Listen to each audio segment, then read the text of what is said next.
Sir ఇంకో 50 ఇవ్వండి sir, అయినా ఖాళీకి వెళ్ళాలి. ఖాళీగా ఎందుకు వెళ్తాం? 10 రోజులు నాకు ఇద్దరం కలిసి వెళ్దాం.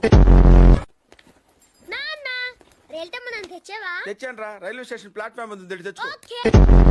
ఏమండి బాగున్నారా? బానే ఉన్నానండి, ఇంకా బీపీ షుగర్ ఏం రాలేదు. శనివారం వస్తా అన్నారు, శుక్రవారం వచ్చారేంటి? ఇచ్చే స్టేషన్ లో పడుకొని రేపు పొద్దున్నే వస్తాను. స్నానానికి నీళ్లు పెట్టించమంటారా? ఎందుకు డైరెక్ట్ గా వెళ్ళి నూతులు దూకేస్తాను, సాయంత్రం దించండి. రాగానే మొదలెట్టావా? ఊరుకన్నా నువ్వు కూడా అలాగే మాట్లాడతావు. రాగానే పెళ్ళని తిట్టాను, నాకేమైనా మనసు లేదనుకున్నావా?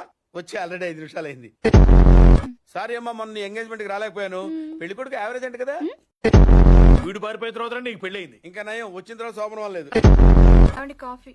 శాస్త్రదే ఆ, ఏంటి సెకండ్ డేకి తీసారా? రేపటి నుంచి కాఫీ అడిగితే అడుక్కున్నాడు పోసినట్టు దోశట్లు పోస్తారా? ఉమ్, ఎక్కడికి? సాసర తెద్దామని. మరి దీన్ని ఏం చేయమంటావు? నువ్వు వచ్చే వరకు ఒలింపిక్ జ్యోతిని పట్టుకున్నట్టు ఇలా పట్టుకుని నిలబడినా ఇవ్వండి. విసుకుంటావంటే నేనా? మరి నేనా? కాఫీ. శాస్త్రం ఉంది కదండి. శాస్త్రంలో కప్పులో కాఫీ ఉంటే సరిపోద్దా? కాఫీ వేడిగా ఉండక్కర్లేదా? మన వాడు కానప్పుడు మనవడైతే ఏంటి, తొక్క ఎవడైతే ఏంటి?